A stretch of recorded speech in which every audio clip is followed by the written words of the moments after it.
Sound take 7 action. Mr. Kanaya Kumar. Hello. Jai Shri Ram. I want you to at least say once Jai Hind. If you please. If you please can say Jai Hind once. देखिए, एक तो आपने जय श्री राम कहा है, लेकिन हमारे यहाँ लोग सीताराम बोलते हैं। हाँ।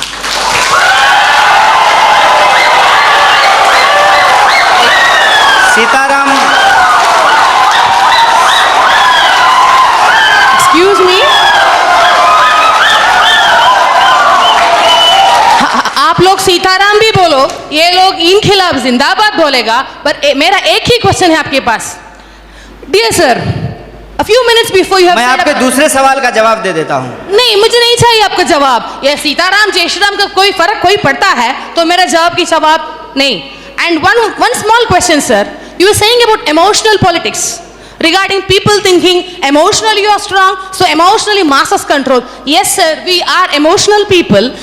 Why don't you stand for one nation? Why don't you stand for one student power? Why don't you represent one? Why don't you represent one India? Why don't you represent one unity? आपका जो सवाल है कि आप एक का समर्थन क्यों नहीं करते हैं, देखिए बात यह है कि मेरी पैदाइश ही दो लोगों के मिलने से हुई है। मेरे माँ बाप की शादी नहीं होती तो हम पैदा नहीं होते। मेरे माँ और बाप दो लोगों की शादी हुई और ऑब्वियसली शादी होने के बाद जो वो किए होंगे उसके चलते हम पैदा हुए हैं, तो उसमें दो लोग मिले हैं। रही बात कि वन नेशन का क्यों नहीं सपोर्ट करते हैं, तो नेशन तो वन ही है, भारत एक है, इसमें कोई डाउट नहीं है। लेकिन इस एक भारत को रिप्रेजेंट करने वाला जो एक संविधान है उसमें 300 से ज़्यादा आर्टिकल हैं, मोर देन 300 आर्टिकल्स हैं उस एक कॉन्स्टिट्यूशन में।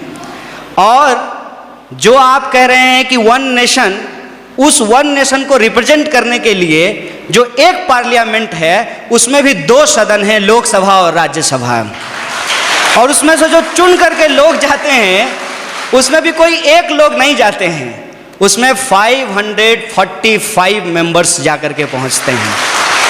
तो हमारा जो वननेस है वो वननेस एक्चुअली डाइवर्सिटी को रिप्रेजेंट करता है, उसमें डाइवर्सिटी है। और आपने जो सवाल पूछा जय श्री राम, जय श्री राम आप बोलिए, ये आपकी आज़ादी है, आप जय श्री राम बोलिए, जय हनुमान बोलिए, आपको जो बोलना है बोलिए, क्योंकि इस बात को बोलने की इजाज़त हमको हमारा संविधान देता है। इसीलिए मैं आपसे ये आग्रह करूँगा कि आप कभी कभी उस संविधान की भी जय बोलिए जो आपको बोलने की आज़ादी देता है। और रही बात मेरी, तो मैं आपको बता दूं, मेरा तो जन्म ही मिथिला में हुआ है। मेरा जो घर है वो घर जिस डिस्ट्रिक्ट से मैं आता हूँ उसका नाम बेगूसराय है, और वो मिथिला में होता है। अगर आप मेरे यहाँ आएंगे तो आपको बड़ी आश्चर्य लगेगी। हमारे गांव में हर साल ये जो अगहन का महीना होता है हिंदी का, उसमें अयोध्या से बारात आती है और लड़के आते हैं बाराती बन करके, और राम लक्ष्मण आते हैं बर बन करके। और हमारे गांव में राम जानकी मंदिर है जहां पे हर साल राम विवाह होता है। और मैं मज़ेदार बात आपको बताता हूं, मिथिला के जो लोग होते हैं वो राम जी को गाली देते हैं। पता है क्यों? क्योंकि मिथिला राम जी का ससुराल है और इस लिहाज से वो राम जी को मजाक करते हैं। हमारी संस्कृति में जब शादी ब्याह होता है तो जो बारात आती है तो बारातियों को सारातियों के द्वारा गालियां सुनाई जाती है, उनको गालियां दिया जाता है। जब आप हमारे यहाँ आएंगे तो आपको बड़ा आश्चर्य लगेगा कि राम जो भगवान हैं उनको स्वागत में लोग गालियां दे रहे हैं। ये हमारा ट्रेडिशन है। और हम जिस संस्कृति जिस कल्चर में पले बढ़े हैं वहाँ कभी भी किसी भी भगवान को अकेले नहीं याद किया जाता है। आपने कहा ना वननेस, उनको अकेले नहीं याद किया जाता है। हमेशा राम को सीता के साथ और राधा को कृष्ण के साथ याद किया जाता है। ये हमारी परंपरा रही है। ये बड़ी आश्चर्य की बात है कि आप यूथ हैं और जो है मैं तो पीएचडी कर लिया और मैं उम्मीद करता हूं कि आप भी पीएचडी कर पाएं। अगर आप पीएचडी करें तो मेरा आपसे ये आग्रह होगा कि आप इस देश में जितने रामायण लिखे गए हैं, कम से कम उन रामायणों पे ही आप पीएचडी कर लीजिए। और मैं आपको बताता हूं कि हिंदुस्तान में कम से कम 300 से ज़्यादा रामायण लिखे गए हैं, मोर देन 300। और मैं एक बार हिमाचल गया था। हिमाचल में त्रिलोकनाथ की मंदिर है। मैं आपको कहता हूं, इस देश को घूमिए। यह देश इतना शानदार है कि आप इसकी कल्पना नहीं कर सकते हैं। और आपको कई बार अपने आप को छोटा और तुच्छ महसूस होगा कि हम कितना तुच्छ हैं इस देश के सामने। जब आप त्रिलोकनाथ मंदिर जाएंगे तो त्रिलोकनाथ मंदिर में भगवान बुद्ध की मूर्ति है, और भगवान बुद्ध की मूर्ति के ऊपर भगवान शिव का मूर्ति बनाया गया है, सर के ऊपर बनाया गया है। और उस मंदिर में पहले हिंदू साधु आते हैं जो प्रार्थना करते हैं, उसके बाद बुद्धिस्ट मोंक आते हैं जो वहां जाकर के परिक्रमा करते हैं। ये हिंदुस्तान की खासियत है। ये हिंदुस्तान की खासियत है कि वहां जो लाहौल, मैं उस जिले की बात कर रहा हूं, और मैं फैक्चुअली अगर गलत होऊंगा तो आप मुझे करेक्ट कीजिएगा। लाहौल जिले में जहां ये मंदिर है, वहां की जो भाषा है लाहौली, वहां का जो रामायण है जो लाहौली भाषा में लिखी गई है, उस रामायण में सीता का अपहरण रावण नहीं करते हैं, बल्कि रावण सीता के पिताजी हैं। उस रामायण के हिसाब से सीता एक्चुअली रावण की बेटी है, लाहौली रामायण के हिसाब से। और राम ने प्रेम विवाह करके सीता से शादी कर ली, इसलिए रावण और राम का युद्ध होता है।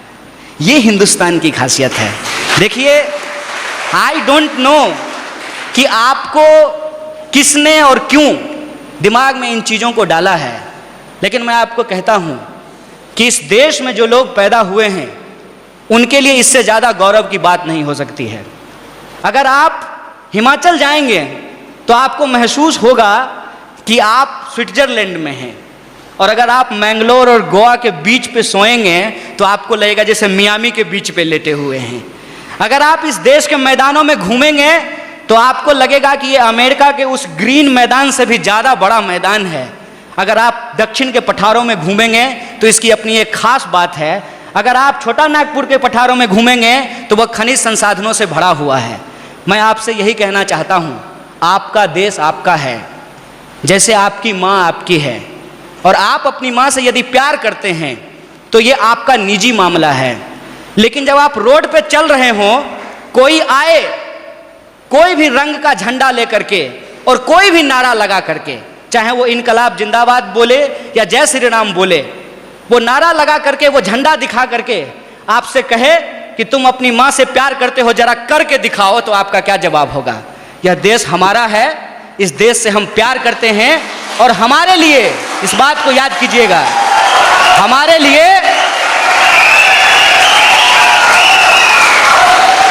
लिए प्यार नुमाइश की चीज नहीं है। हम प्रेम करते हैं और अपने दिलों में लेकर के घूमते हैं। बहुत बहुत शुक्रिया, बहुत बहुत धन्यवाद।